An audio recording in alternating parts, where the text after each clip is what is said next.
Magdalena Andersson, stated in 2022 that segregation has been allowed to go so far that we have parallel societies in Sweden.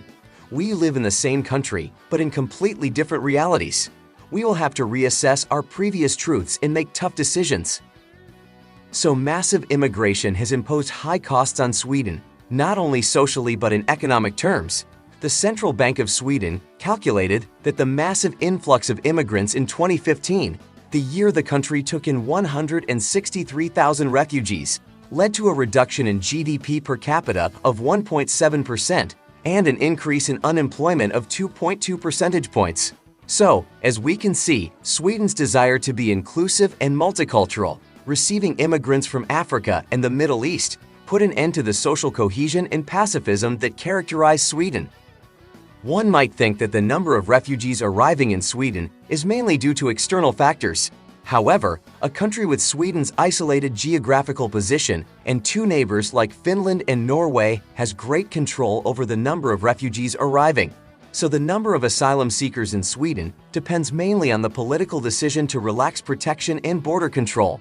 In addition, Sweden is not required to grant refugees permanent residence, but often does so for humanitarian reasons. There are other countries such as Greece, Italy, Spain, or the United States that do have difficulty controlling their borders. But in the case of Sweden, whether it wants to receive more or fewer immigrants is mainly a political question.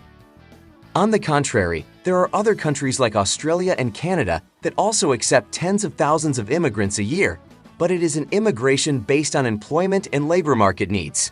In these countries, immigration is relatively more successful because in order to obtain permanent residency, the immigrant must go through a process that can take years.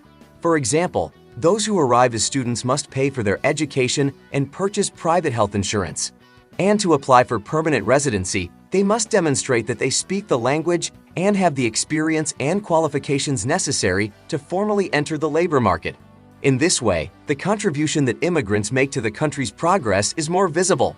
On the contrary, an immigration policy that grants citizenship to a large number of low-skilled immigrants ends up simply creating beneficiaries of a welfare program. In other words, a rich country like Sweden, with 10 million inhabitants and generous state benefits in a world of billions of poor people, cannot have unrestricted immigration. Otherwise, it would be creating incentives to attract immigrants who are more motivated by state benefits than by a job. Milton Friedman, Nobel economics winner, said that a country cannot have free immigration and at the same time a state that promises every resident a certain minimum level of income, regardless of whether they work or not. The current Swedish government, seeing that most crime is occurring among immigrants and that totally marginalized communities are being created, is implementing a series of policies aimed at tightening the borders and minimizing the number of refugees allowed by the European Union. However, of Sweden's 10 million inhabitants, 2 million were born abroad. And of these 2 million, the largest number come from Syria, with almost 200,000, followed by Iraq with 146,000.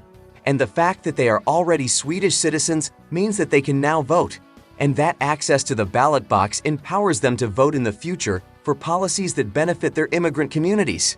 So, no matter how restrictive the current policies are to accept fewer immigrants, Sweden will have to bear the consequences of implementing inclusive policies for so many years. Thanks for watching. See you in the next video.